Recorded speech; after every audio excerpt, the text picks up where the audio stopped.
జీవీఎల్ గారైతే చంద్రబాబు నాయుడు గారిని పొగుడుతున్నారు. అంటే గతంలో చూసుకున్నట్టయితే అనేక సార్లు చంద్రబాబు నాయుడు గారిని విమర్శించారు.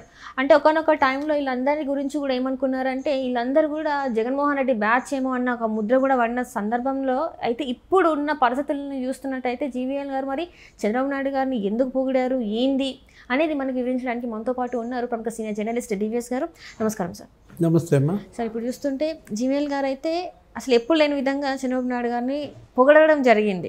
ఇంతకుముందు చూస్తే ఎన్నిసార్లు విమర్శించారు, ఏ రకంగా విమర్శించారు అన్నది కూడా మనం చూసినాం చాలాసార్లు. ఒకనొక టైంలోనైతే జగన్మోహన్ రెడ్డి ఒక వర్గం ఏమో అనిపించేలాగా అనిపించింది వాళ్ళు మాట్లాడిన తీరు చూస్తే. మరి ఇప్పుడేమో సడన్గా మరి రూట్ మార్చిండ్రా, యూటర్న్ తీసుకున్నారా, ఏందంటారు మరి? అంటే బీజేపీలో గతంలో కొంతమంది తెలుగుదేశం పార్టీని చంద్రబాబుని టార్గెట్ చేసిన విధానం ఏది ఎన్డీఏల నుంచి తెలుగుదేశం బయటకు వచ్చిన తర్వాత అటు తెలుగుదేశంకి ఇటు బీజేపీకి ఉప్పు నిప్పుగా మారినప్పుడు వీళ్ళు ఎక్కువ అడ్వాన్స్ అయ్యి మిగతా బీజేపీ నాయకుల కన్నా వీళ్ళు ఎక్కువగా స్క్రీన్ మీదకి వచ్చేవాడు. సోమవీర్రాజు కావచ్చు, జీవీఎల్ నరసింహారావు కావచ్చు, విష్ణువర్ధన్ రెడ్డి, లక్ష్మీపతి అని ఇలా వీళ్ళ మీద ఒక వర్గ ముద్ర పడిపోయింది. ఇదంతా కూడా జగన్ బ్యాచ్ అన్నట్టుగా చెడ్డ పేరు తెచ్చుకున్నారు. ఏదైనా వాళ్ళు బీజేపీ అది సాంప్రదాయబద్ధమైన నాయకులు.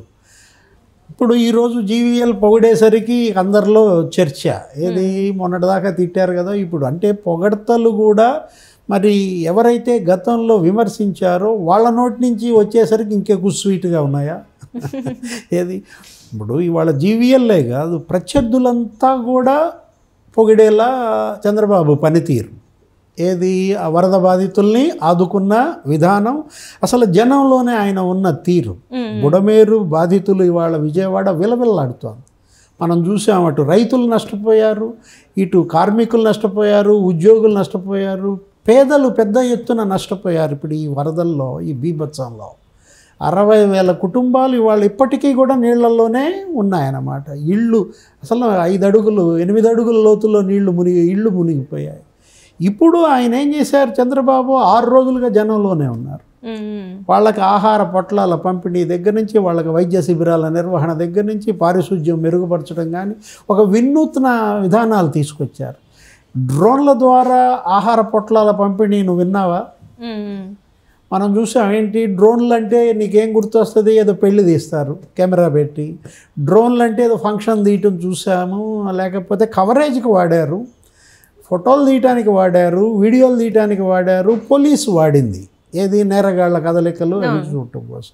అట్లాంటిది డ్రోన్లతో ప్రజోపయోగమైన చర్యలు మనం చూసాం. డ్రోన్లతో గతంలో రైతులకి పొలాల్లో ఎరువులు చల్లటం, పురుగు మందులు చల్లటం కూడా.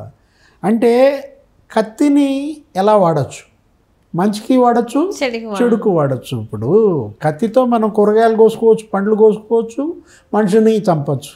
అట్లాగే డ్రోన్స్ ద్వారా నీకు ఆహార పొట్లాల పంపిణీ అనేది ఇవాళ ఈ విపత్తు సహాయ చర్యల్లో ఇదొక వినూత్నం.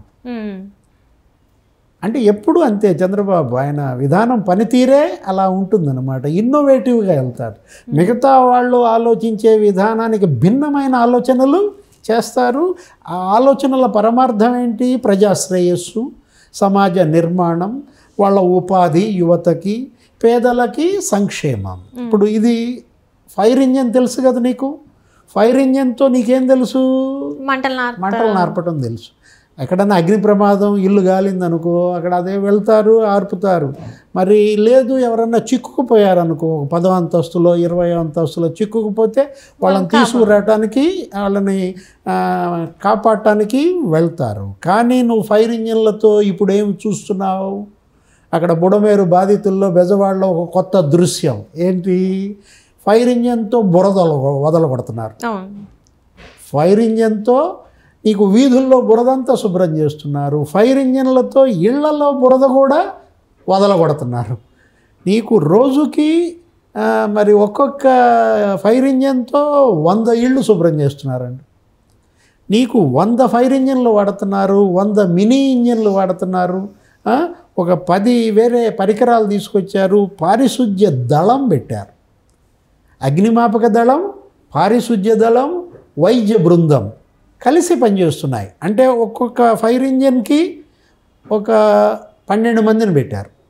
టీం అన్నమాట. పారిశుద్ధ్య కార్మికులు ఉంటారు, అగ్నిమాపక సిబ్బంది ఉంటారు, ఒక డాక్టరో ఒక నర్సో ఎవరో ఉంటారు అన్నమాట. ఈ 12 మంది టీంతో కూడిన ఫైర్ ఇంజిన్ చేసే పని ఇదే. ఏది?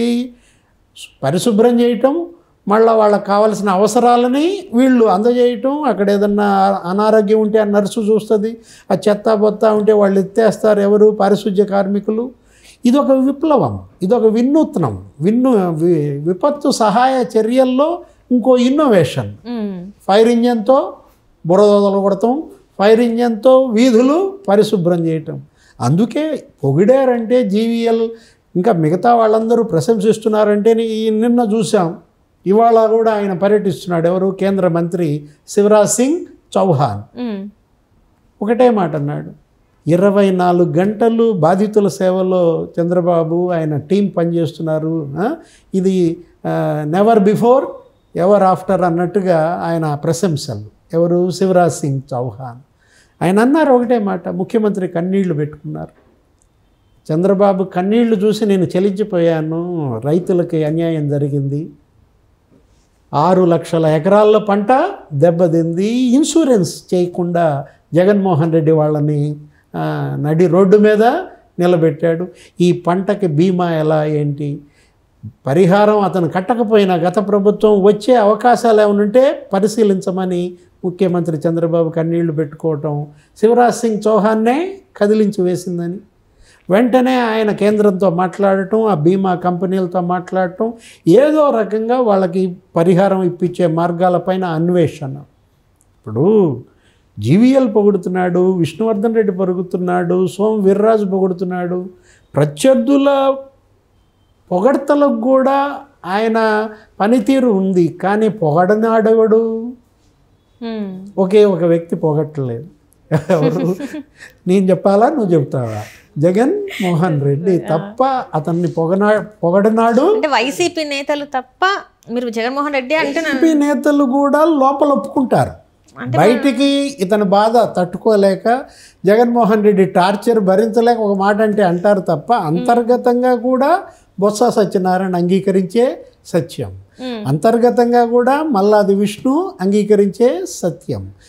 జగన్మోహన్ రెడ్డి ఎక్కడ మళ్ళా కన్నెర్ర చేస్తాడని తిడతారే తప్ప ఆయన ఏమంటాడు? జగన్మోహన్ రెడ్డి చంద్రబాబే బుడమేరు ముంచేశాడు, బెజవాడిని ముంచేశాడు, ఆయన ఇల్లు కాపాడుకోవడానికి గేట్లు ఎత్తేసాడు, 32 మందిని చంపేశాడు. అంటే జగన్మోహన్ రెడ్డి ఎంత అభాసుపాలవుతున్నాడు, ఎంత క్రెడిబిలిటీ కోల్పోతున్నాడో ఇక్కడే కనపడుతుంది.